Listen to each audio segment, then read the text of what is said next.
Hey guys, sorry I couldn't be there today.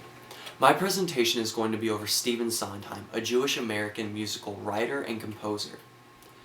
While the name might not ring a bell, most of us are very familiar with the works that Stephen Sondheim has done. He did the lyrical work for West Side Story, a musical that most of us at one time or another have been forced to watch.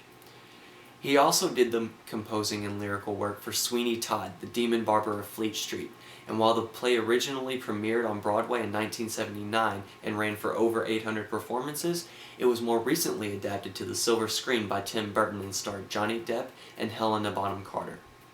Stephen Sondheim has won a number of awards, including a Pulitzer, an Oscar, several Grammys, and a number of Tonys. His work has even been recognized internationally, proof of which is found in his 6 Olivier Awards. Sondheim was born on March 22, 1930, to Etta and Herbert Sondheim. His parents ran a dress manufacturing company which was quite successful.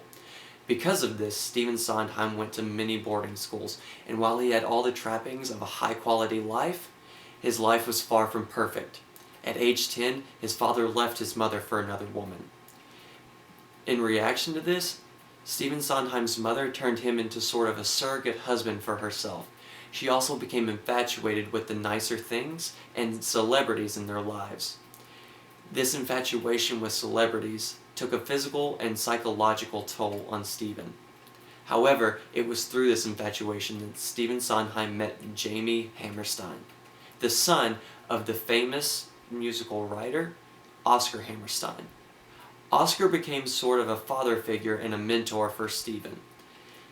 The two boys remained friends up until high school, which was when Stephen wrote his first musical, By George.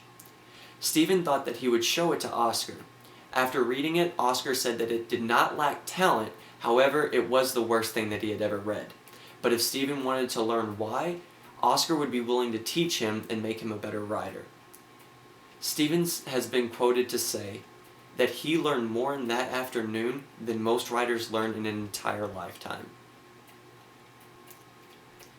Stephen Sondheim's first success was West Side Story, a musical which he did the lyrics for and which was produced by Harold Prince. The musical premiered in 1957 and was later adapted to film in 1961. The film was nominated for 11 Academy Awards and it won 10 of them. Stephen Sondheim's most important contribution to theater was probably in the way that he wrote and composed his works. Up until that time, most musicals were written as sort of plays that just had musical numbers inside of them. If you were to remove the musical acts, not much would be lost from the play. However, Sondheim made it a point to put feeling and emphasis into every line, lyric, and bar of his musicals. He did this so that if you stripped the musical itself of the song and dance numbers, you would lose a huge chunk of the story. He was taught this by Hammerstein, and Hammerstein taught him the value of choosing each word carefully. Stephen Sondheim's most famous works are West Side Story, A Funny Thing Happened on the Way to the Forum, Sweeney Todd, Sunday in the Park with George, and Into the Woods.